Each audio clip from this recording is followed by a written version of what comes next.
Anda masih di Kompas Siang bersama saya Vidi Batlolone. Saudara, unjuk rasa pecah di berbagai daerah. Kenaikan tunjangan DPR jadi musabab di tengah ekonomi rakyat yang makin mencekik. Di tengah demonstrasi, gesekan masyarakat dengan aparat terjadi akibat tragedi pengemudi ojol ditabrak kendaraan taktis polisi. Inilah liputan Dipo Investigasi. Gelombang perlawanan rakyat di akhir bulan kemerdekaan mencapai puncaknya. Aksi demonstrasi yang semula bertujuan untuk mengkritisi tunjangan anggota DPR yang dinilai fantastis justru berakhir tragis. Busur panah aspirasi kini berbelok ke arah Polri pasca insiden tewasnya Afan Kurniawan, pengemudi ojek online yang tertabrak kendaraan taktis polisi. Lalu akankah negara berbenah usai rakyat memperlihatkan gemuruh amarah? Inilah episode ke-40 Dipo Investigasi. Saya Dipo Bahagia. Saya akan menelusuri dan mencari bukti secara langsung dari lautan aksi demonstrasi perlawanan rakyat.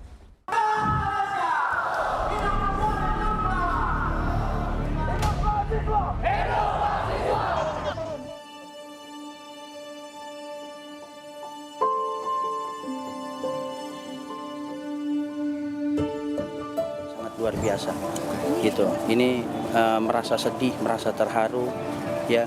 Ini saya minta kepada negara Republik Indonesia, Bapak Presiden, untuk bisa menyelesaikan masalah ini agar insya Allah ke depannya tidak ada lagi hal-hal yang seperti ini, hal-hal yang tidak kita inginkan.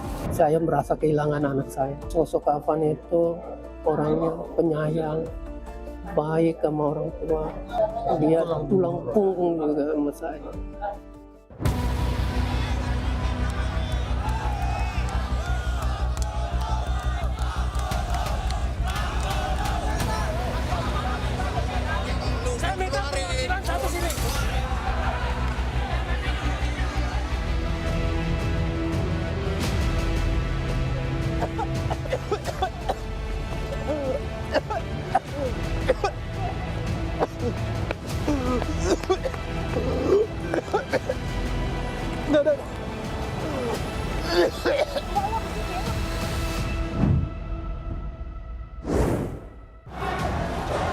Saya akan tunjukkan saudara keributan yang kemudian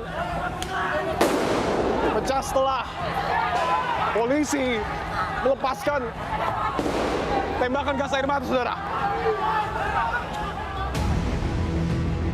7 anggota Polri yang berada di dalam kendaraan taktis dan menabrak pengemudi ojek online bernama Afan Kurniawan terbukti melakukan pelanggaran kode etik dan dilakukan penempatan khusus di Div Propam Polri selama 20 hari. Lantas siapa ke-7 anggota Polri tersebut? Berdasarkan penjelasan dari Kadif Propam Polri Irjen Pol Abdul Karim, ke-7 anggota Polri yang berada di dalam kendaraan taktis adalah Baraka Yohanes David, Baraka Jana Edi, Bribtu Danang, Bribtu Mardin, Bribka Rohmat, Aibda M. Rohyani, dan Kompol Kosmas Kajugai. Kadif Propam Polri juga merinci posisi dari ke-7 anggota Polri di dalam kendaraan taktis saat menabrak Afan Kurniawan. Bribka Rohmat adalah pengemudi dari kendaraan taktis Polri, sementara Kompol Kosmas berada di sebelah Bribka Rohmat yang tengah mengemudi. Sementara itu Aibda M. Rohyani, Bribtu Mardin, Bribtu Danang, Baraka Janaedi, dan Baraka Yohanes David berada di kursi belakang. Dalam pemeriksaan yang dilakukan secara terbuka, Bribka Rohmat menyebut alasan dirinya tidak menghentikan kendaraannya untuk menyelamatkan anggota Polri yang berada di dalam kendaraan taktis. Sementara itu, Karwaprof Divpropam Polri Brigjen Agus Wijayanto menegaskan 2 anggota Polri yang duduk di kursi depan kendaraan taktis yakni Kompol Kosmas Kajuge dan Bribka Rohmat terancam diberi sanksi pemberhentian dengan tidak hormat dari institusi Polri. Kategori pelanggaran berat dilakukan oleh 1 Kompol K duduk di depan sebelah kiri driver. Yang kedua, Bribka R selaku driver Lantes PJJ untuk kategori pelanggaran berat dapat dituntut dan dapat dituntut ancamannya adalah pemberhentian tidak dengan hormat.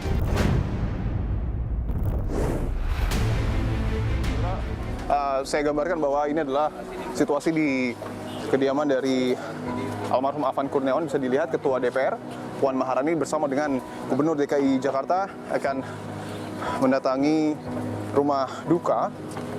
Kita akan coba ikuti, saudara.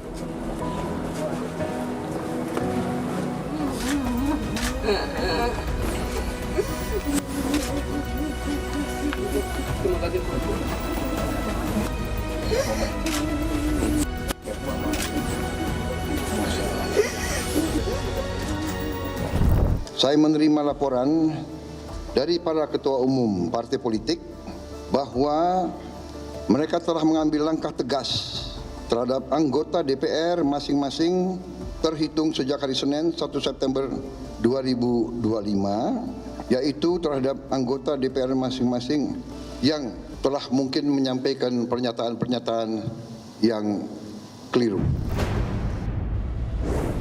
Terkait tindakan-tindakan yang bersifat anarkis, kami, Panglima dan Kapolri, TNI dan Polri diminta untuk mengambil langkah tegas.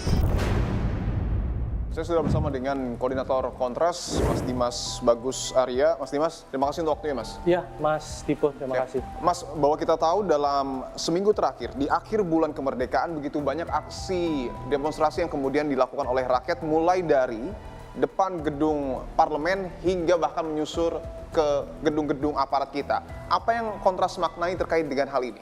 Ya, pertama ini sebenarnya adalah ekspresi kekecewaan warga negara atas rentetan peristiwa-peristiwa yang nir empatik gitu ya dari pejabat-pejabat publik. Gitu Nir empati. Kalau kita lihat kan secara berurutan gitu ya, dari mulai minggu lalu misalnya kenaikan tunjangan yang didapatkan oleh DPR RI, anggota-anggota dewan gitu kan. Lalu yang kedua juga ada permasalahan-permasalahan yang terakumulasi gitu ya, misalnya bagaimana proses legislasi yang buruk oleh anggota dewan kita, lalu juga ada kebijakan-kebijakan pemerintah yang ternyata tidak terartikulasi dengan baik. Unjuk rasa tak lagi luapan aspirasi namun krisis kepercayaan kepada penguasa. Amarah rakyat yang meluas menjadi momentum negara untuk berbenah. Rakyat jaga rakyat, bersuara demi didengar negara. Janganlah terprovokasi demi tujuan menjaga demokrasi.